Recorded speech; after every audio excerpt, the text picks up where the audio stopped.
Bienvenue sur Bulle de Bonheur, le podcast pour prendre le temps d'être heureux. Je suis Raphaël Defoucault, chercheuse inconditionnelle de Bulle de Bonheur. Ce podcast est propulsé par 2 minutes de bonheur et publié tous les jeudis. Aujourd'hui, nous vous partageons l'épisode numéro 205, « Je vis avec ma blessure d'abandon ». Cette semaine, j'ai envie de vous partager l'expérience de Mathilde. Mathilde avait toujours la désagréable sensation que son chéri oubliait de la regarder et de prendre soin d'elle. Dès qu'il ne lui répondait pas à ses SMS, elle se sentait ghostée, oubliée. En piochant des cartes de 2 minutes de bonheur régulièrement, les réponses de son chéri l'ont rassurée et apaisée. Elle est sortie de cette insécurité qui lui collait à la peau. Inutile de vous dire qu'elle nous a dit « merci ».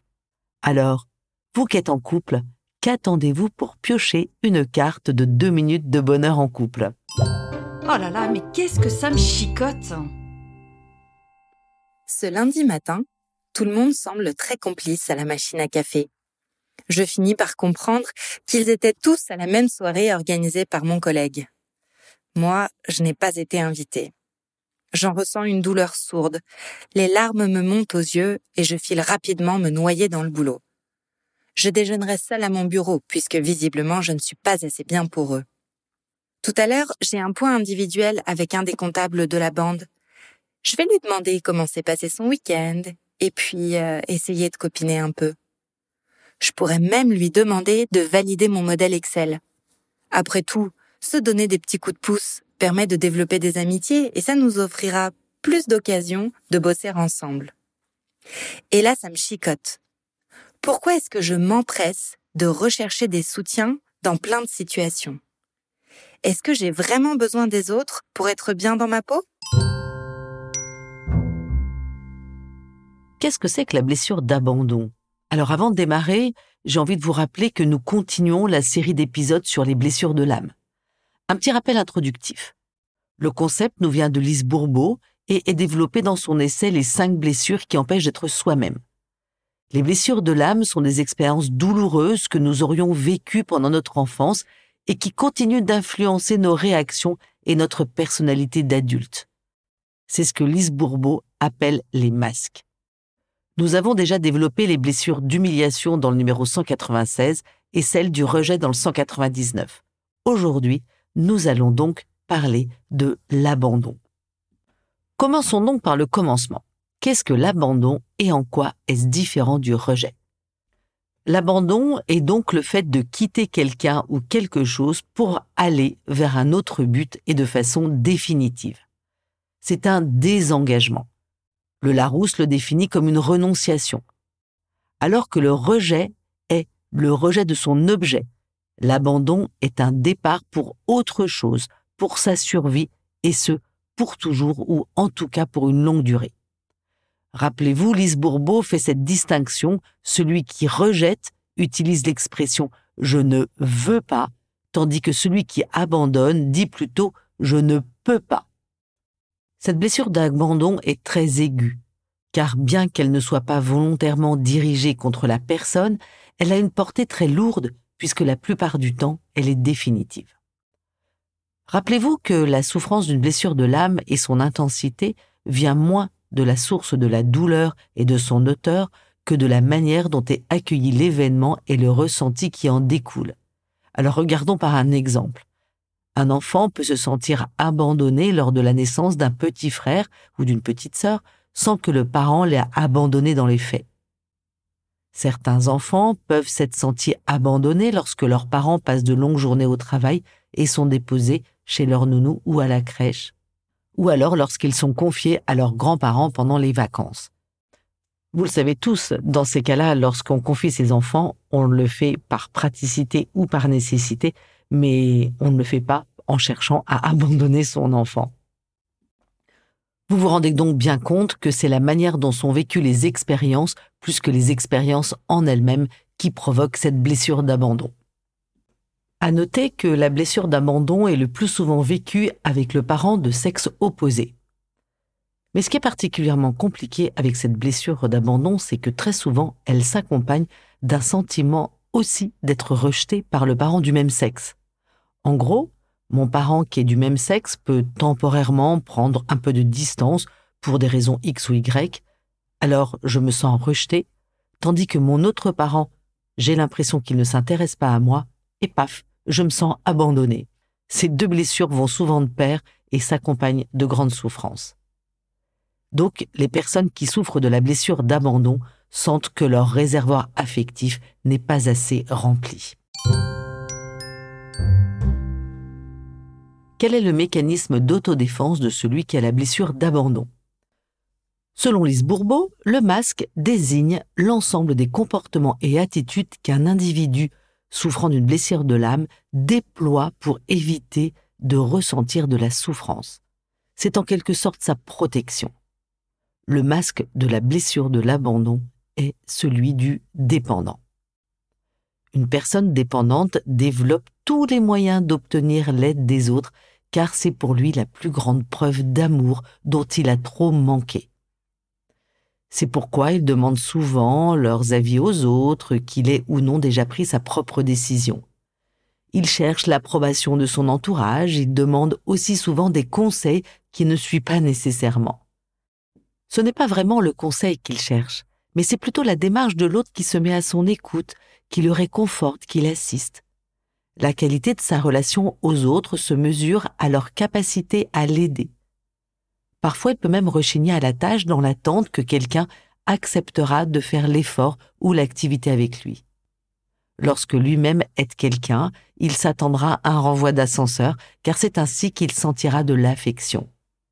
Il entretient son manque d'autonomie, sa dépendance aux autres et sa position de victime pour se protéger contre la sensation d'être abandonné. Alors il se sent de nouveau abandonné quand la personne retourne à ses propres occupations après avoir passé du temps avec lui. C'est comme si son réservoir affectif n'était jamais assez rempli. Par exemple, lorsqu'un parent prend un temps posé pour faire un jeu de société avec son enfant, même s'il lui explique clairement une partie de Monopoly tous les deux, puis j'irai préparer le dîner. L'enfant n'arrive pas à accepter que son parent le délaisse après ce moment ensemble. Ainsi, le dépendant a de la difficulté à accueillir un refus. C'est pourquoi il fait tout le temps des demandes. Plus il souffre en essuyant un refus, plus il est capable de déployer tous les moyens pour obtenir un oui ou de l'attention. Alors c'est par exemple dans un couple, un conjoint qui se met à bouder parce que sa femme est partie en soirée avec ses copines. D'ailleurs, le dépendant est bien susceptible de devenir souvent une victime. Alors la notion de victime est très sensible, aussi j'ai envie de vous en donner un peu la définition. Selon Larousse, une victime est une personne qui subit quelque chose. Dans le cas du dépendant, il crée des difficultés dans plusieurs domaines pour attirer l'attention. C'est une manière inconsciente de remplir son réservoir affectif. Le dépendant croit que, sans l'attention des autres, il n'est pas aimé. Par exemple, certains enfants ralentissent inconsciemment le développement de leur autonomie, exigeant l'aide de leurs parents pour tout. Ainsi, ils s'assurent d'être bien au service des préoccupations de leurs parents. Prenons l'exemple d'un petit enfant qui sait très bien monter seul les marches du toboggan et qui exige de son parent de lui donner la main ou que son parent se tienne derrière lui pour plus de sécurité. Le dépendant a besoin de sentir qu'il peut compter sur les autres. Chez les adultes dépendants, nous pouvons observer une tendance à dramatiser les situations. Par exemple, l'absence de disponibilité ou de réponse à un texto est vécue comme une trahison. Le dépendant cherche à créer des problèmes qui lui apparaissent comme des cadeaux car ils lui apportent l'attention dont il a besoin. Rencontrer ces difficultés est moins douloureux que la souffrance de l'abandon. Dans une réunion publique ou dans une conférence, c'est intéressant de regarder que c'est souvent le dépendant qui va chercher de l'attention. Ce sont des personnes qui viennent parler en privé ou qui posent des questions après une intervention. Ces personnes recherchent souvent plus l'attention pour elles-mêmes que pour la réponse à leurs questions. Ce qui leur importe, c'est la relation privée qui se tisse et l'intérêt qui leur est porté. Paradoxalement, le dépendant adopte aussi souvent le comportement du sauveur. Par exemple, certains enfants s'occupent beaucoup de leurs petits frères ou sœurs comme des seconds parents. Ils sont au cœur de l'attention, ils ne se sentent pas ainsi abandonnés, parce qu'on les regarde et on les félicite pour tout ce qu'ils font pour ceux qui sont autour d'eux.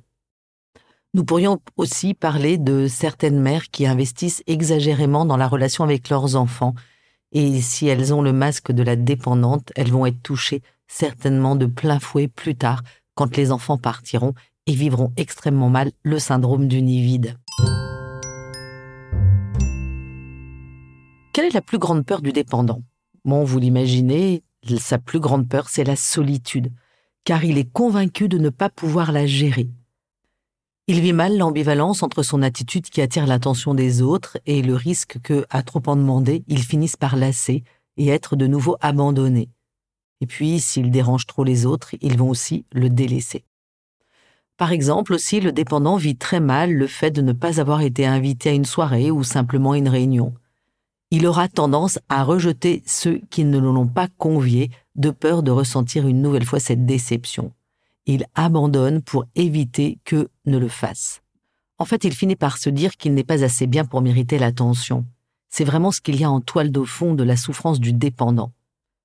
Cette sensation de ne pas mériter l'attention, l'affection ou l'amour des autres est une blessure vraiment très profonde.